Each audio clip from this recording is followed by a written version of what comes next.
You're listening to the Intuitive Mastery podcast.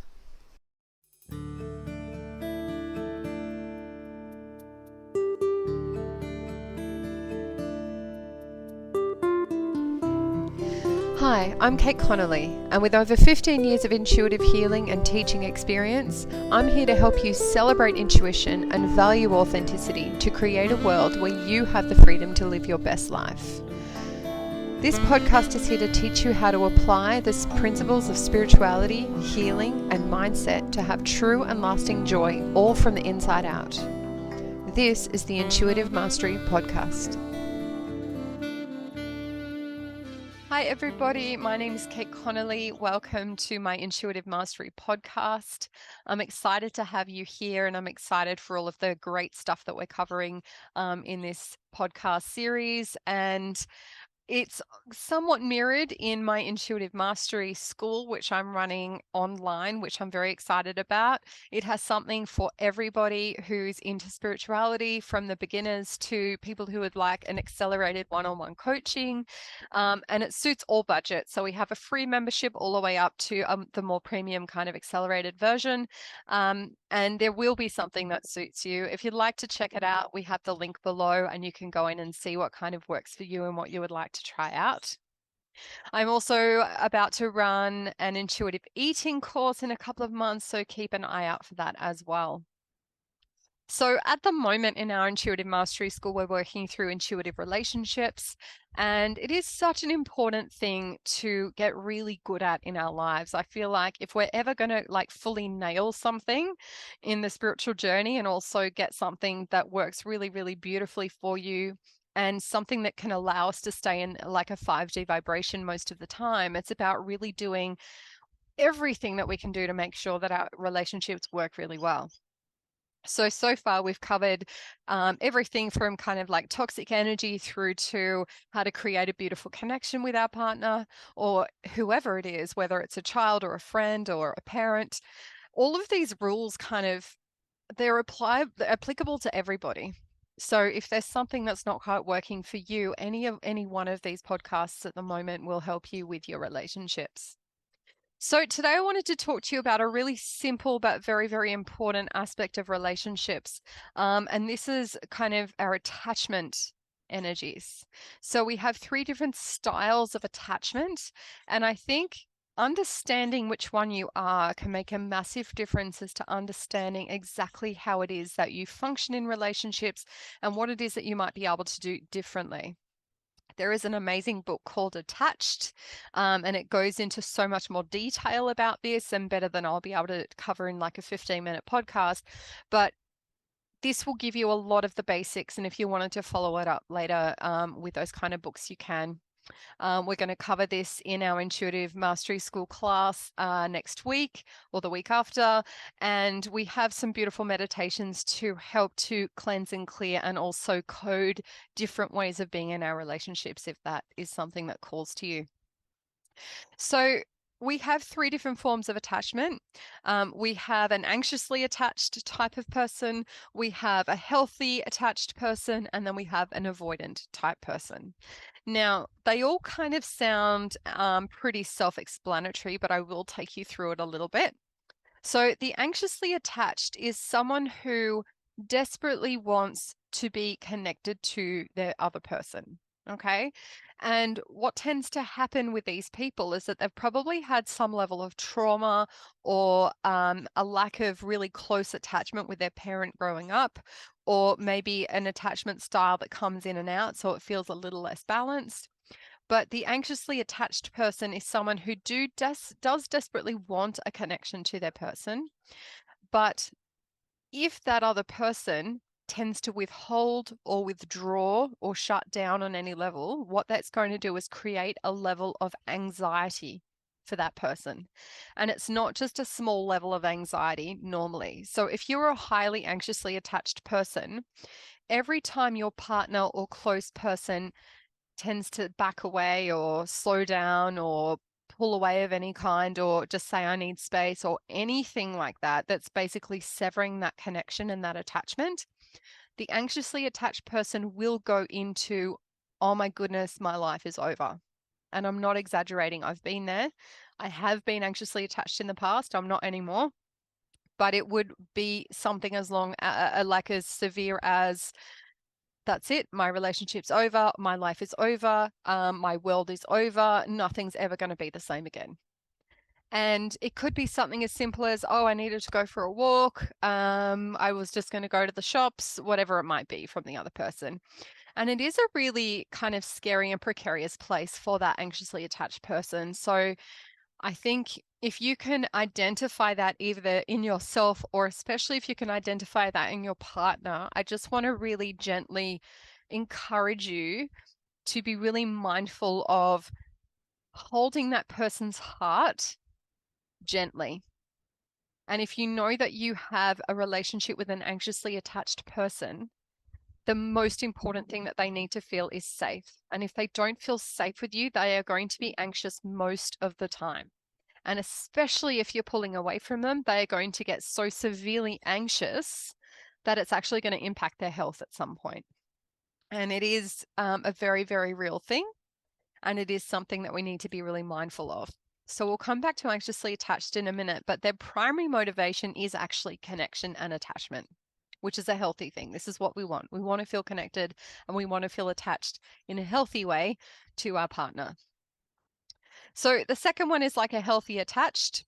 And that healthy attached person is someone who has a level of interdependence, okay? Someone who knows who they are, someone who has a healthy level of attachment, which means that if your partner wants to go and do something else, that's totally fine. There's no anxiety, there's no worry, there's no concern, there's no fear. You can just go and do your own thing. And then whenever you're supposed to come back and have another connection with your partner, you can, and there's nothing to be done there. It's all pretty balanced and it's all pretty safe and it's all pretty loving. So that's relatively self-explanatory. The proportion of healthily attached people in society, I think, according to this book, is actually really low. I don't think there's a huge amount of people that are really healthily attached. And certainly in my clinic, I find that people in general fit in the avoidance or the anxiously attached category, and there's not many people that sit in the balanced, healthily attached place. Just to kind of put that out there and let you know what those statistics are, because it is actually unnaturally common for us to be in a state of slight dysfunction in our relationships, which is why it is so super important for us to hold our people gently and hold their hearts really gently. So the primary kind of goal also for the healthy attached, not surprisingly, is also connection and attachment. So it is going to be a healthy form of wanting to spend time with and therefore have a level of independence from as well with a particular person with healthy attachment. So if we're going to move on to avoidant out of the three attachment styles is more likely to want to have independence rather than connection and attachment. So what they're more likely to go into is panic and fear in relationships. They're more likely to want to back away and step back and take space. But they're also more likely to be commitment phobic. They're more likely to want to run away from things. And those are the people that tend to sweep everything under the rug and not want to deal with anything as it comes up. They want to avoid certain topics and situations. They want to sometimes avoid their partner. And a lot of avoidant people will actually break up with someone if they feel like it's getting too close or too scary.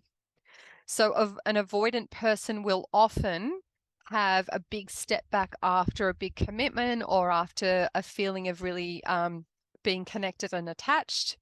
And it is something to look out for, because you will actually find that if you have an avoidant partner, if you have a really close moment or a close period of time, it's almost always going to end with a separation of some kind. And it's not always a healthy separation. So if you are an avoidant, if that is something that resonates with you, one of the things that I'd like to really encourage you to remember is to just at least communicate with your partner what's happening if you need space. And one of the things that can actually really soothe an anxiously attached person's mind is to say to them, hey, I just need some space. Give them a time frame. I'll be back in an hour, 3 hours, whatever it is. I love you. We'll talk then. Okay? Everything's okay. I just need some space.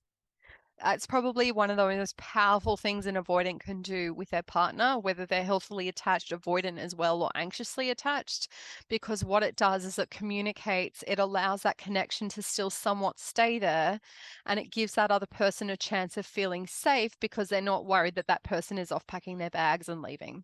Okay.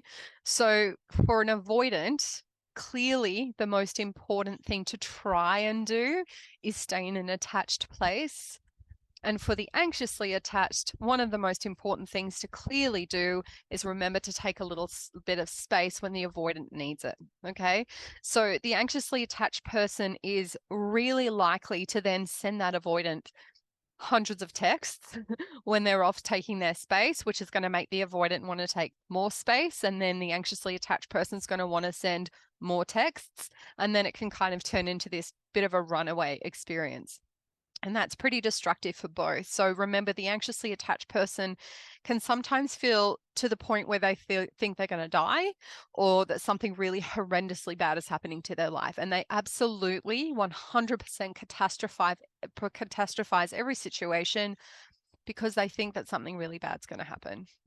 The avoidant doesn't really go into that space at all. In fact, all they want to typically do is numb out and do something for themselves, and they tend to run away from things. So again, if we can kind of put each other in the opposite person's shoes, if the avoidant is aware that their anxiously attached partner is going to get really concerned, then communicate your intention and communicate what you're about to do, and most importantly, give them a time frame and then stick to it. So that's a really important thing to remember. And if you can give yourselves that as a couple, it's going to give you a sense of safety and connection and love that you otherwise wouldn't have. So just something to keep in mind. If you are that anxiously attached person, I would strongly encourage you to try and do something for yourself when your avoidant partner is off doing something else.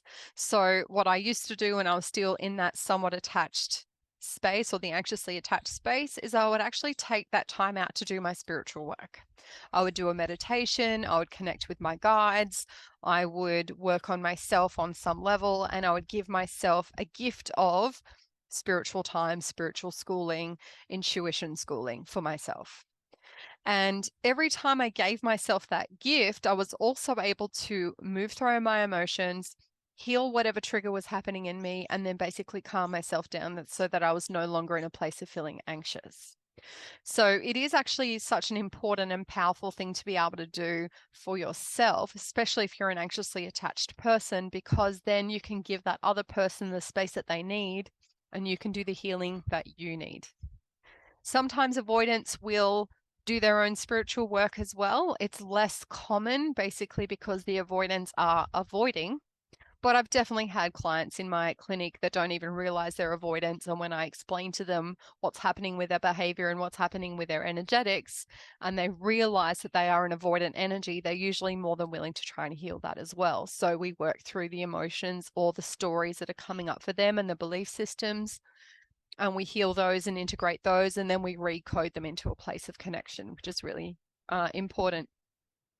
So remembering that out of the three, the avoidant is the person that usually wants independence from relationship and independence from connection and attachment. But usually avoidants have also had a level of trauma, and they've probably had parents that haven't necessarily been 100% connecting with them, and or a little bit volatile with their moods or their connection style. Okay, so that's something to bear in mind. Pretty much all avoidants and anxiously attached people need some level of healing. I'm sure the healthily attached people do as well, but it's typically less so in relation to relationships, as it were. Okay, I hope that was really helpful. But just really bearing in mind, get a bit of a list within yourself as to whether you find yourself getting really anxious when someone pulls away, or whether you constantly need the feelings of being independent and separate from someone. If you're someone that really wants to dive into a situation and solve something, even if the other person isn't ready, which is more anxiously attached, or whether you just want to avoid topics and pretend like nothing happened, you're more likely to sit in the avoidance.